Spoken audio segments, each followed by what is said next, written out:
Joining me now in the studio to explore the ongoing situation on the Temple Mount, or Haram Al-Sharif compound, is Dr. Shaul Shay, the Director of Research at the Institute for Policy and Strategy at IDC Herzliya. Thank you so much for coming in. So my first question for you is, how will these new security measures affect the status quo on the Temple Mount?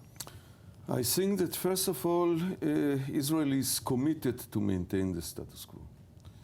And at the same time, after the last terror attack, it's necessary to take all the security measures in order to improve the security on Mount Temple and to prevent any future attacks against Jews or Muslims in this holy area. So I believe that in the long term, the status quo will be maintained and the calm will return quite soon, I hope. All right, so between all the new security measures, you have the metal detectors and the new cameras. Is that going to affect, prayer at the site? Is that going to have an effect or repercussions from the Waqf kind of, taking some sort of action against Jews or visitors or people who come there?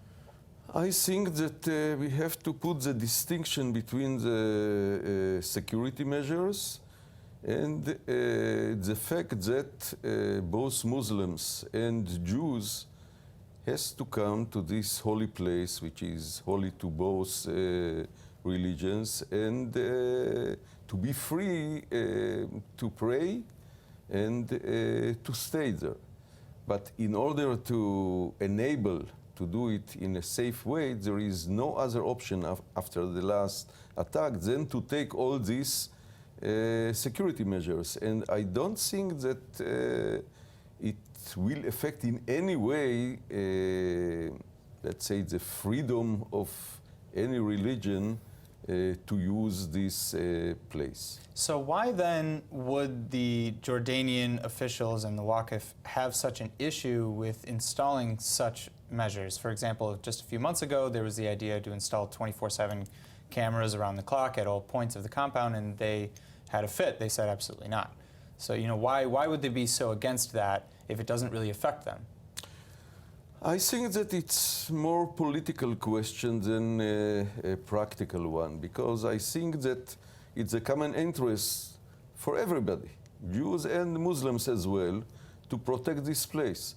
I would like to mention that just 2 weeks ago in Saudi Arabia, the local security forces foiled an attack to carry out a suicide bombing in Mecca, in the holiest place for the Muslims in Saudi Arabia. So I think that the problem is that the radical Islamic terrorists are creating the threat over the holiest Muslim places. And it's necessary to join forces, Israel, Jordan, Palestinian authorities, Waqf, in order to prevent it. I think that this is the common interest.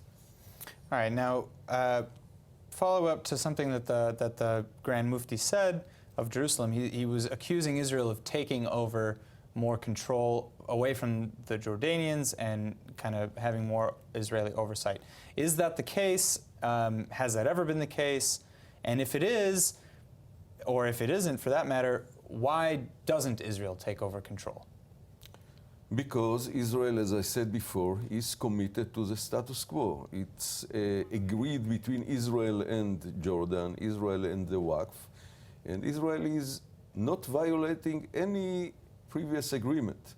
So again, I think that this kind of declarations are mainly political and in this case, not true. Okay, now three Waqf officials who were working at the Temple Mount have been detained for questioning on suspicion of being connected to the attack, allowing them to harbor weapons at the compound overnight, etc. What is a deterrent that can be enforced to prevent that sort of aid to terror, especially from a government official or from a... I think that first of all, it's the interest of the Waqf and the leadership of the Israeli Arabs. And Abu Mazen already called for the Palestinians not to use arms in the holiest place. So first of all, I think that it's the responsibility of the Muslim leadership, local and global. It's not a matter of deterrence. Mm-hmm. I mean, the question is to convince people that the holiest places, no matter if it's Muslim or Jews or Christian, is out of this game. All right. Well, on that note, unfortunately, that's all the time we have. Thank you so much for coming in, Dr. Shaul Shay. My pleasure.